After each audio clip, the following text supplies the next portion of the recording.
Sabrina, I hope you get an amazing day. If not, it's just bad day, not a bad life. Goidik, Agis Sabrina. My name is Nur Afiqah Sabrina BINTI Mama AZIM from the IB 4B.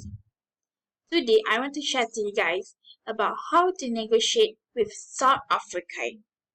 But before that, let us know how South Africa maps looks. This South Africa maps. Next, I want to share to you guys about facts of South Africa. The Prime Minister of South Africa is Cyril Ramaphosa, and the capital is Cape Town. The population of South Africa is 59 million people. And the language in South Africa have 10 languages, which is Afrikaans, English, Xhosa, Venda, South Sotho, Xhosa, Northern Sotho, Songo, Swati, and Nobel. Next, I want to share to you guys how African looks. Okay, this is African.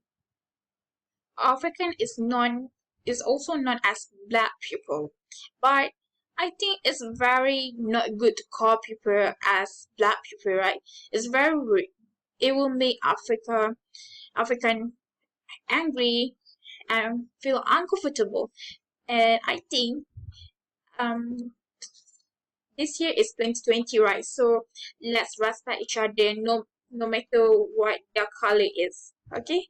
And next, I want to share to you guys how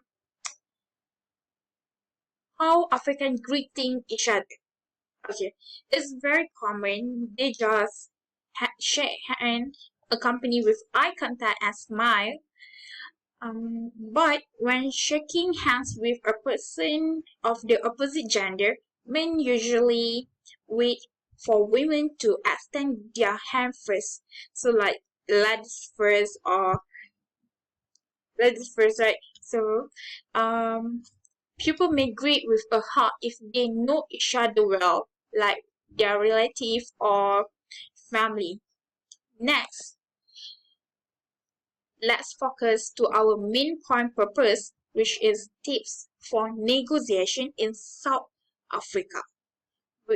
Okay, the tip for negotiation in South Africa, we have 4 tips, which is first, negotiation process, second, bargaining behaviors, third, decision making, fourth is communication style. Okay, let's take a look more deeply.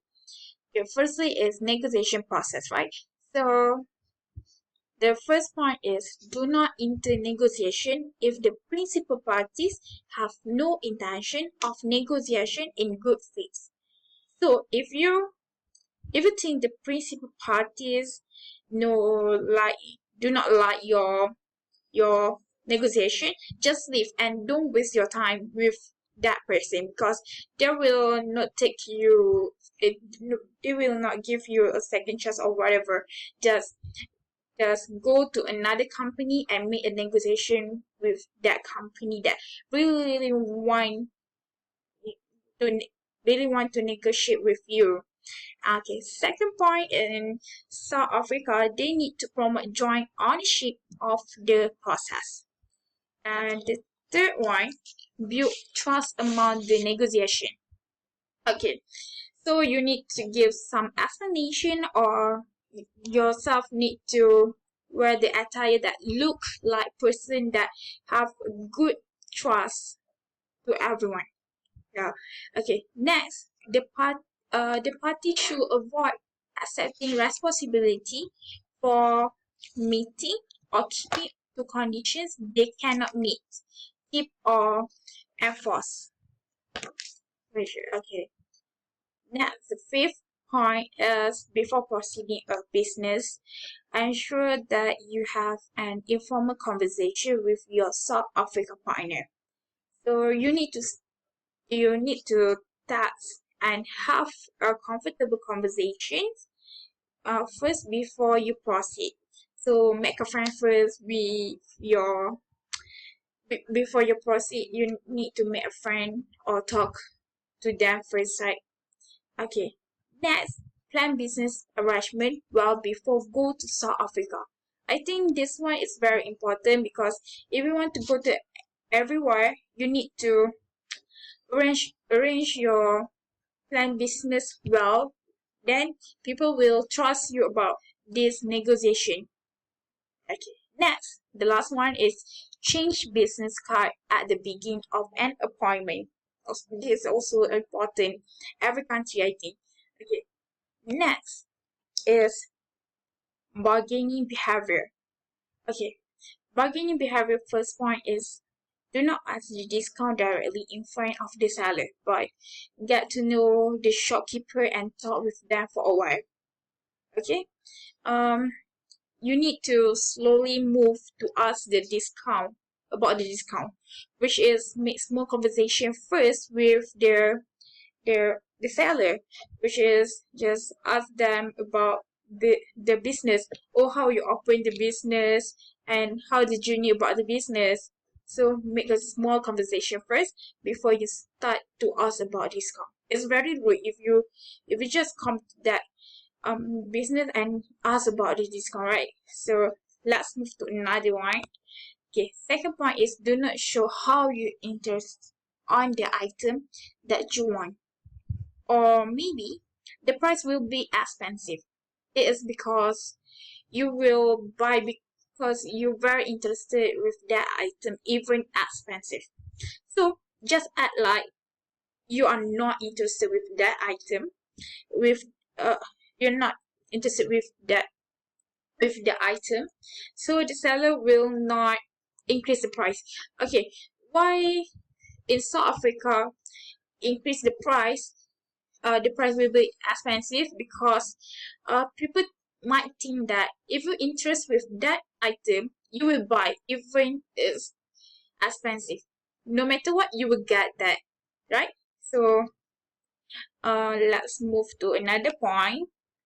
Is ask shopkeeper to suggest a price at you first.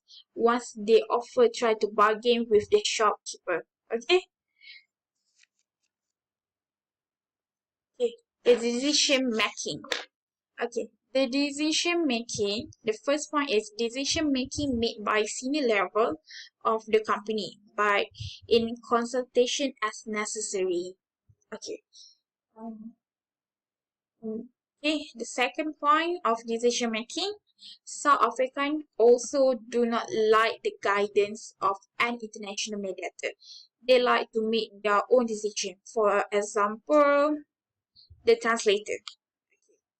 Uh, because to them, they might think the guidance of an medic of an international mediator only disturbing them.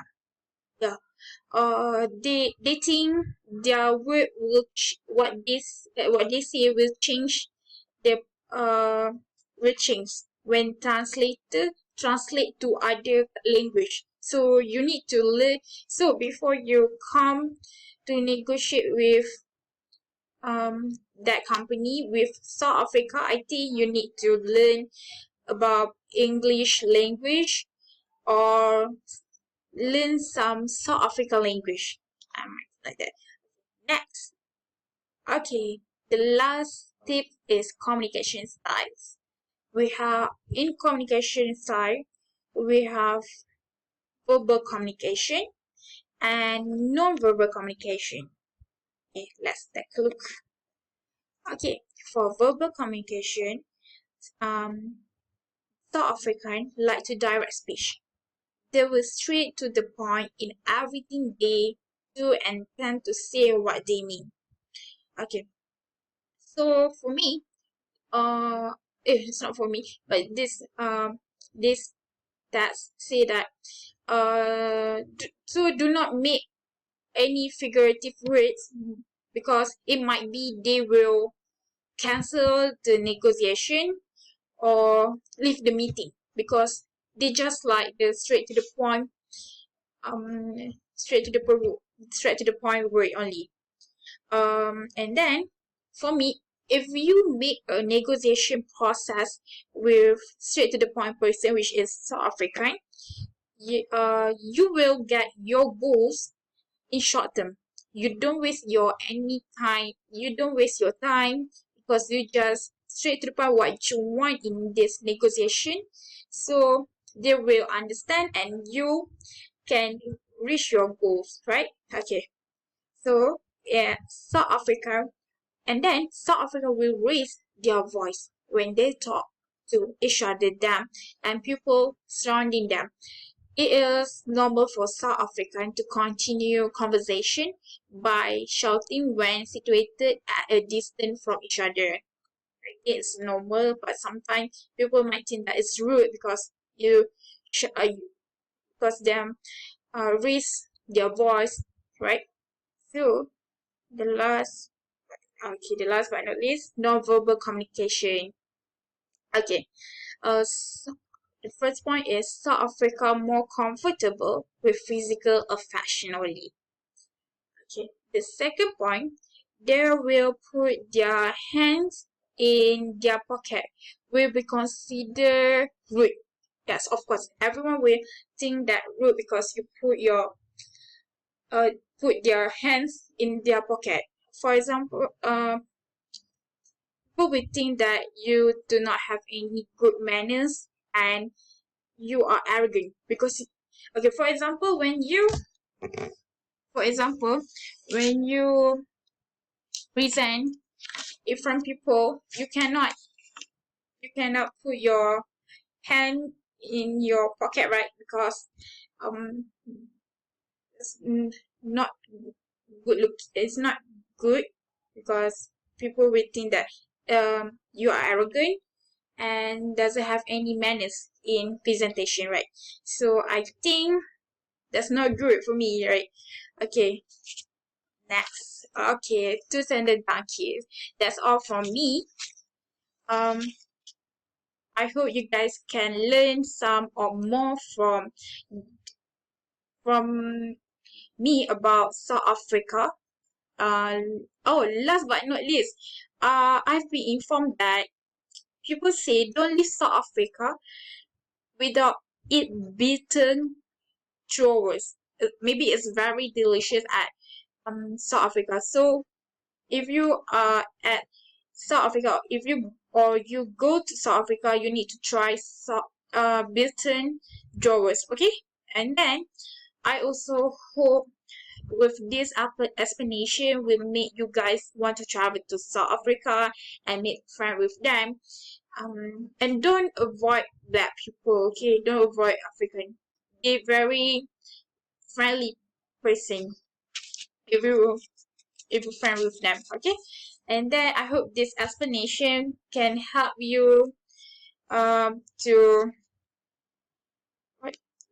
can help you uh to negotiate with them, okay?